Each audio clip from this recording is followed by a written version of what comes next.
नर्मदा की महिमा के बारे में भी क्या लिखा है, उसका थोड़ा सा सार आप बताएं। माँ नर्मदा की महिमा क्या है? नर्मदा मैया के बारे में हमारे पास में ऐसा लेख मिला है शास्त्रों में, जो व्यक्ति सुबह शाम नर्मदा मैया का नाम लेगा उसको सर्प कभी दर्शन नहीं देंगे। सर्प काटना तो बहुत दूर है, उसको सर्प केवल सुबह शाम नर्मदा मैया की परिक्रमा करे। और नर्मदा मैया के बारे में तो यहाँ तक रामचरितमानस में एक चौपाई आई है, सुरसई सरसई दिनकर कन्या मेकल स्वता गोदावरी धन्या। रामचरितमानस में भी निकल लिखाया है। फिर परिक्रमा में हम पहुँचे हैं यहाँ श्रीमद् भागवत पुराण का। कहते परिक्रमा में बस चलना ही मायने नहीं रखता। आप आए हैं तो माई के तट पर, माई के पथ पर और आप माई का गुणगान करें, कुछ धार्मिक ग्रंथों को पढ़े। और अभी हमारे सामने कहाँ से आए गुरुदेव? हम झांसी से आए हैं। ये श्रीमद् भागवत जो है, मैंने 30 साल सारे पुराणों का 18 पुराण 6 पुराण दर्शनता महाभारत का अध्ययन करने के बाद श्रीमद् भागवत तैयार की। और जो कथा ली है, कौन से पुराण से ली है, कितने पेज पर है, वो इस पुस्तक में अंकित है। हमारा संकल्प है कि जितना हमको 4 और 5 महीने हम जो आपकी परिक्रमा करेंगे मैया की, तो इस परिक्रमा में हम अपने जो हमने हस्तलिखित श्रीमद् भागवत तैयार की है, तो ये परिक्रमा में हमारे द्वारा ये पूर्ण संपूर्ण आपने स्वयं ने लिखी है। ये क्या क्या शुभ नाम है? अमर सिंह यादव लाला रामायणी के नाम से जानेंगे। मेरी फोटो है ये, लाला रामायणी। हाँ, मैं हूँ जी। और ये मेरी फोटो है। और 30 साल अध्ययन किया, इसके बाद मैंने तैयार की है श्रीमद् भागवत। ये स्वयं की है नहीं। और इसके अलावा कई पुस्तकें, मतलब ऐसा नहीं है, नर्मदा मैया की भी इसमें पुस्तक में हम तैयारी की कथा लिख चुके हैं। अच्छा, ऐसा कोई विषय नहीं है इसी में जो ना हो। इसकी कॉपी हम को मंगानी हो तो कहाँ से मिलेगी? हमारे द्वारा आपके पास आ जाएगी। जब हमारी परिक्रमा पूरी होगी तो आ जाएगी, तब मिल पाएगी। 4 और महीने लग प्रयास जाएंगे। करेंगे तो आ भी सकती है। जैसे कोई आदमी हमसे यहाँ कोई मिलने वाला आएगा तो उसके द्वारा आ सकती है। जी, तो निश्चित स्वरचित श्रीमद् भागवत लाला रामायणी जी द्वारा। और वो माँ नर्मदा की परिक्रमा में आप प्रथम दिवस में जो रेवा फाउंडेशन आश्रम में यहाँ हमसे मिलते हैं। गुरुजी, इसके पहले आप क्या सेवा में थे या? मैं घर पर रहता था। केवल प्रेरणा हुई हमको शास्त्रों को पढ़ने की, अखंड रामायण में जाने की। मैं आज भी अखंड रामायण के कार्यक्रम में जाता हूँ। मैं अपने किराए से जाता हूँ, किसी किराए से नहीं जाता है। कभी कभी हमारे पास में बहुत बड़े बड़े कार्यक्रम आते हैं रामचरितमानस के पाठ करने। किसी ने कहा कि हमको 108 रामचरितमानस के पाठ एक साथ 24 घंटे में कराना है, तो इसका अभी हम संकल्प ले लेते हैं और निःशुल्क करा देते हैं उनका। जी, केवल उनकी भोजन की व्यवस्था कर दें आप, तो 108 रावण 24 घंटे में निःशुल्क कराने की क्षमता मैया की कृपा से हम कर देते हैं। हाँ, वो परिक्रमा में कैसे आना हुआ? पहली बार है परिक्रमा? हमारी परिक्रमा पहली बार है, अभी कभी नहीं हुई, लेकिन 3-4 साल से सुन रहे हैं। क्योंकि हमने शास्त्रों में नर्मदा मैया की कथाएं हमको प्राप्त हुई हैं शास्त्रों में, तो वो कथा लिख चुकी। तो हमने की मैया की परिक्रमा करना है। जब उनकी कृपा हो जाएगी तो हम मैया की परिक्रमा जरूर करेंगे। अब वो चाहे 3 महीने में हो, चाहे 4 महीने में, चाहे कितने समय लग जाएगा, परिक्रमा करके यहाँ से हम वापस जाएंगे। तो माँ नर्मदा की महिमा के बारे में भी क्या लिखा है, उसका थोड़ा सा सार आप बताएं। माँ नर्मदा की महिमा क्या है? नर्मदा मैया के बारे में हमारे पास में ऐसा लेख मिला है शास्त्रों में, जो व्यक्ति सुबह शाम नर्मदा मैया का नाम लेगा उसको सर्प कभी दर्शन नहीं देंगे। सर्प काटना तो बहुत दूर है, उसको सर्प केवल सुबह शाम नर्मदा मैया की परिक्रमा करे।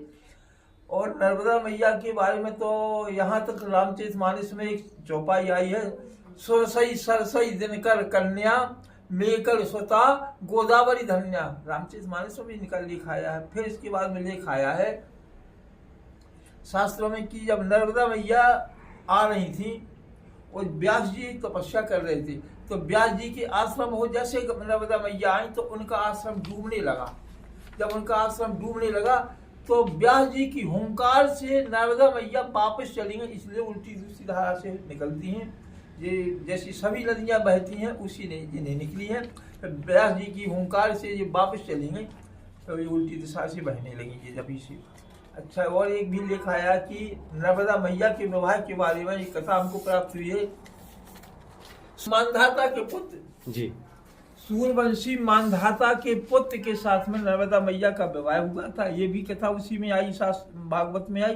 दूसरी एक कथा और उसमें आई है कि ये मानधाता के पुत्र जो नर्मदा मैया से जिसका जन्म हुआ था, वो महाभारत युद्ध में युद्ध भी लड़े वो नर्मदा मैया के पुत्र। अब ये कहा जाए कि नर्मदा मैया ये है कि शंकर जी की पुत्री अखंड भी कुंवारी है। हाँ, पुत्री भी है, कुंवारी भी है। अब ऐसा नहीं है, इनके कई बार अवतार हो चुके हैं। क्या ब्रह्मा जी के लिए लिखा है राम के कई अवतार हुए थे, मैया ने भी कई बार अवतार धारण की। कल्पकांत की कथा है। तो कहा कि राम अनंत अनंत गुण अमित कथा विस्तार, सुन अचरज ना मानिए जिनके विमल विचार। प्रतिब्रह्मांड राम अवतारा, कई बार अवतार हो चुके हैं। किस ब्रह्मांड किस युग में मैया ने कौन कौन सी लीलाएं की, कब क्या कर रही हैं, तो ये उनकी कृपा। अलग अलग अवतार की कथा है जी। एक अवतार में आप बता रहे हैं उनका विवाह हुआ। नहीं, शास्त्रों में लिखा, हमने लिखा है इसके बारे में, और इनका तो बहुत बड़ा महत्व है उषा मैया का, बता नहीं सकते हैं हम। और परिक्रमा का प्रारंभ किया आपने? आज ही से हमने परिक्रमा प्रारंभ की है। तो आपके शास्त्र विधि अनुसार कई लोग अभी दशहरे से परिक्रमा प्रारंभ करते थे, तो आपका शास्त्र मत क्या है, कब खोलनी चाहिए परिक्रमा? नहीं, हमारा तो साहब ये नहीं है। हमारा तो केवल एक संकल्प है कि मैया की परिक्रमा हो। हमारे पास में ना तो नियम संयम है कोई उनके बारे में, ना वो कहती हैं, ना कोई देवता कहता कि हमारा नियम। हमारे अगर अच्छे विचार है, अच्छी धारणा है, तो हम चाहे जैसी परिक्रमा करते रहें जी। कोई आवश्यकता नहीं है, ना हमें तिलक लगाने की, ना माला पहनने की, कुछ नहीं है। केवल भाव अच्छे हैं। हमने अंदर से भाव हमारे गंदे हैं, ऊपरी भेष बना लिया तो उससे कुछ नहीं होता है। हम तो अपने भाव से आवाह्यामि न जानामि विसर्जन, पूजाम न जानामि क्षमताम परमेश्वर। हम तो प्रार्थना करते हैं, हम कुछ नहीं जानते, साधारण मानव हैं। और कभी भी कोई व्यक्ति ये श्रीमद् भागवत मंगाना चाहे, श्रीमद् भागवत जो कोई व्यक्ति मंगाना चाहे, तो ये नंबर पड़ा है, हमारा मोबाइल नंबर पड़ा है, ले लीजिए, इसके द्वारा आ जाएगी जी। अच्छा, इस नंबर से आप यह पुस्तक मंगा सकते हैं स्वयं द्वारा। और दोबारा भी हम इसके बारे में बोले, इसमें 18 पुराण, 6 पुराण, गर्भ संहिता, महाभारत और 15 छापा की रामायण की कथा है। ऐसा कोई भी विषय नहीं है जो इसमें पुस्तक में न मिले, और प्रमाणित पूरी पुस्तक है। तो इसका हम ना तो धंधा किए हैं, ना ये किया कि हमको इतना पैसा मिल जाए, उसका कागज का भी खर्चा निकल जाए तो हम उसको दे देते हैं जी। ऑनलाइन पुराणों की ये संदर्भ। देखिए, जो पुस्तक की विशेषता है, संदर्भ सूची विष्णु पुराण, ब्रह्म पुराण, ब्रह्म विरवत पुराण, वामन पुराण, 12 पुराण, स्कंद पुराण, मत्स्य पुराण, अग्नि पुराण, नारद पुराण, नरसिंह पुराण, मार्कंडे पुराण, भविष्य पुराण, हरवंश, पदम लिंग पुराण, गरुड़ पुराण, कर्म पुराण, शिव पुराण, देवी भागवत, सुधा सागर, गणेश अंक, रामचरितमानस, इस तरह के पूरा इन्होंने इसमें 50 ग्रंथ लिए हैं। अच्छा, जहाँ से जो कोई भी कथा लिखी होगी तो आप देख उसका सकते हैं, प्रमाण दिया जाएगा कि आपको प्रमाणित पूरी कथाएं मिलेगी कि कौन से पुराण से मैंने कौन सी कथा ली है जी। तो देख सकते हैं आप। ऐसा नहीं है रामायण से लिए रामायण, रावण, कुंभकर्ण का है। कभी भी कहीं भी कोई आप कथा देखें आप जी, एक जगह तो सब पूरी एक प्रमाण से है कथा, मौखिक कथा कोई नहीं है। जी। पुराण का नाम पेश उदाहरण भी दिया है, गरुड़ पुराण से भाग लिया गया है, हरवंश पुराण से संख्या भी है ना, साथ लिया गया है। कोई भी ऐसी कथा नहीं है संख्या भी जी। तो महाराज जी, इसके प्रति हमारे को भी मिले ऐसा आपसे निवेदन। साहब। नर्मदे हर हर नर्मदे।